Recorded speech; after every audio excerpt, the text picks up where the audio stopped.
salaamaaleykum mbokk internet yi ñu ngi nuyu kenn ku nekk turam ak santam di ziar ñëpp di leen dalal ci télévision bi nga xam ne mooy Jàmm TV nekk télévision bees nga xam ne dara tax ko jóg lu dul prôné jàmm ak salaam ñu ñaan yàlla yéggal ko ci yéegaay bu am kawe. man la Cheikh Ahmed Tidiane Diallo gën ko xamee ci Dadi nekk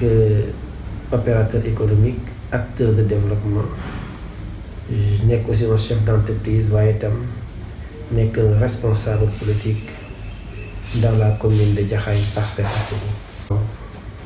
loolu comme ni ko ñëpp gisee noonu laa ko gisee noonu laa ko déggee à travers internet bi ak réseaux sociaux yi ak information yi nga xam jot na ci wàcc. ban njàngin nga jàmm. mu doon nag lu yéeme. mu doon lu yéeme parce que lu day ni bakkan rawatina mu nekk ay meññeent yoo xam ne yaa leen meññ maanaam di say doom yoo jur nga dem ba jafe-jafe àdduna walla situation dab la ba tax nga doxalee noonu loolu dafa doy waar waaye itam jàngat la boo xam ne tey ñëpp dañu war a am lu ñuy wax taxaw seetlu waaye itam nit ku nekk tey war na fi jaare def lu ñuy wax reprise de conscience parce que tey lu bari ngi am c'est parce que doomu aadama bi dafa am lu ñuy woowee l'intelligence émotionnelle ñu bari dañ ko manqué lan mooy l'intelligence émotionnelle mooy lépp lu ñëw dal sa kaw moo xam nakar la moo xam bànneex la ak lu mu mënti doon di nga nekk à la hauteur gérer la situation parce que tey jii nit bu xaroo exemple c'est parce que dem na ba li nga xam ne soit lu ko poussé pour loolu mu def ko dem na ba moom mënatu ko gérer amatul solution et pour moom la solution mooy mu mettre en terme sa vie or que nag doomu aadama lu lay may loolu dëgg mooy nga am lu ñuy woowee iman am gëm yàlla. Moi j'ai tendance à dire àddina borom bi subhanahu wa taala daf ko tracé comme benn scénario lépp loo xam ne dafa war a am walla dal sa kaw walla nga war ko dund danga koy dund waaye bu dee am nga gëm yàlla lépp lu ñëw danga koy delloowaat ci loxo yàlla. Masha Allah. kon gëm yàlla boobu dafa mel ni dafa commencé manqué ci nit ñi. manqué ci nit ñi loolu mooy tax ba lépp léegi lu ñuy def rek dañ koy def te duñ ci ànd ak sago après la ñuy am regret. Macha Allah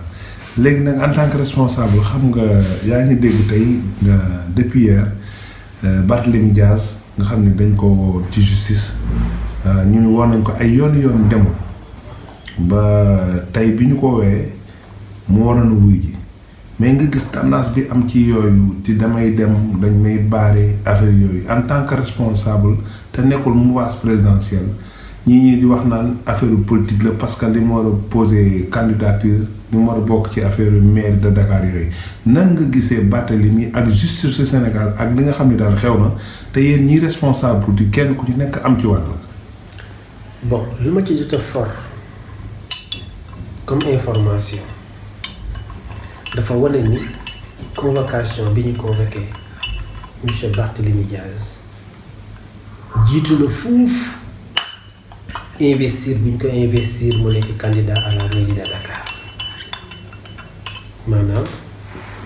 bu muy jot notification wala assignation pour dire que dañ ko convoqué le 10 novembre pour àtte ko ci appel bi nga xam ne defoon na ko ci wàllu kii yu Ndiaga Diouf bi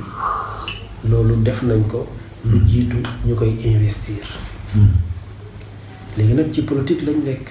et en général dañuy wax ne politique tous les moyens sont bons pour nga mën a défendre sa bopp défendre sa intérêt am na loo xam ne mën na xew moom mu exploiter ko politiquement te je pense que ci tendance boobu la nekk comme mbir mi considéré na ñu investir ko mairie de Dakar donc logiquement mën nañ ko politiser politiser ko mooy lan mooy à travers seen communication ñu wane ni dañ ko bëgg a xañ mairie Dakar moo tax ñu doxalee noonu waaye lu ci mënti am comme dafa nekk ci mbirum yoon man sama xalaat mooy ñu bàyyi yoon def liggéeyam mais en tant que waaye li may ñaan rek mooy ñu am retenue retenue bu ñu war a am mooy Sénégal fii mu toll ci instant bu ñu ne lu ñu soxla mooy jàmm ak salaam te jàmm jooju luñ ko jëndee rek jar na ko pour man lépp loo gis am na beneen méthodologie boo ko mën a xeexee lu dul di woote jaamarloo lu dul di woote résistance donc baax na lool askan bi rawatina ndaw ñi ñu bàyyi loolu xel bu baax a baax a baax a baax xam nga damay faral di wax ne réseaux sociaux yi ñun daf ñu dab ñun ñu dabee ñun ñëpp ñu daw wuti ko te jotuñu saytu ba xam lan mooy tëralin bi te ñu bëri lañu jàpp ne réseaux sociaux nu la neex nga koy defee nu la neex nga ciy doxee nu la neex nga koy waxee te pourtant am na lu ko réglementé mais malheureusement Sénégal bàyyi bu ñu xel ci réglementation boobu beneen bi mooy mënuñu am maîtrise xam lan mooy sababu réseaux sociaux maanaam objectivement ñi ciy dugg ñëpp dañ ciy dugg d'une manière anarchique mais am na ñoo xam ne ñu ngi koy jëfandikoo waaye xam na lan moo leen ci tax a jóg luñ ci war a wax luñ ciy wax luñ ci warul wax duñ ko ci wax luñ ci war a passer comme information xam nañ ko luñ ci warul passer comme information xam nañ ko balaa ngay jëfandikoo réseaux sociaux loolu nga war a njëkk lijjanti mais malheureusement ce n'est pas le cas am na ñoo xam ne léegi dañ fay jaare pour xaste pour yàq pour def lu ne te yooyu yëpp taxul woon jóg plateforme bi nga xam ne moom mooy réseaux sociaux bi lépp li nga xam ne dellu na ci internet bi moo xam Facebook la moo xam yeneen plateforme yi nga xam ne ñoom ñoo nekk yëpp loolu tax ko woon jóg kon loolu it vraiment war nañ ci bàyyi xel xam nan la ñuy jëfandikoo yenn kàddu yu ñaaw yi ñu xam ne loo lancé ñedd la ñëpp a ciy teg bët kon loo te dañuy faral di wax ne am na solo trop sànq rek maa ngi koy dégg ci bonn borom xam-xam mu ne sutura rek suturaal doomu aadama léeg-léeg sax nit ñooy sos wax mais xam ci nit ki lu bon nga noppi ko sax dafa nekk farata yàlla daf ci war a fay léegi nag loolu lépp amatul parce que lu waaye jot wax boo meree amoo foo koy fajee lu dul ci réseaux sociaux yi koo mereel nga yàq ko lu mel ni xeme ci réseaux sociaux yi mais là c'est tellement grave tellement grave donc encore une fois ñuy lancer un appel di wax ne nañu xoolaat nan la ñuy jëfandikoo les réseaux sociaux nañu xoolaat nan la ñuy jëfandikoo les réseaux sociaux lépp loo mënul wax ci lu baax nga bañ ko wax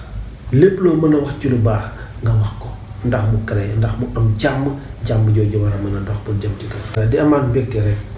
je pense que wax naa ko sama tàmbali wax waaye damay réitérer waat ne dafa ñëw ci waxtoom parce que dafa am fu nga xam ne fa la ñuy jublu te incha allahu rabbi nañ ko gën a yaatal waaye foofee ñuy dem luñ fa soxla du lenn lu dul jàmm kon bu Jàmm TV ñëwee jàpp naa ni day gën a dooleel loolu. réew dafa baax moom stabilité te lu tax mu nekk lu exceptionnel mooy bëri na ay télé bëri na ay télévision en ligne mais ki nga xam ne dafa ñëw ne moom lu muy prôné lu muy jël comme ligne éditoriale lu ci ëpp day prôné jàmm pour dal am jàmm am télé boobu dañ koy wax ngàcce ngalaama yéex na yegg si. macha allah kon yal na yàlla def télé bi bokk ci télé yu gën a am taxawaay ci réew mi ak bitim réew yal na jàmm jooju sax ci biir télé bi sax ci képp koo xam ne mi ngi seetaan télé bi sax ci képp koo xam ne mi ngi déglu télé bi di leen ko ñaanal bu baax.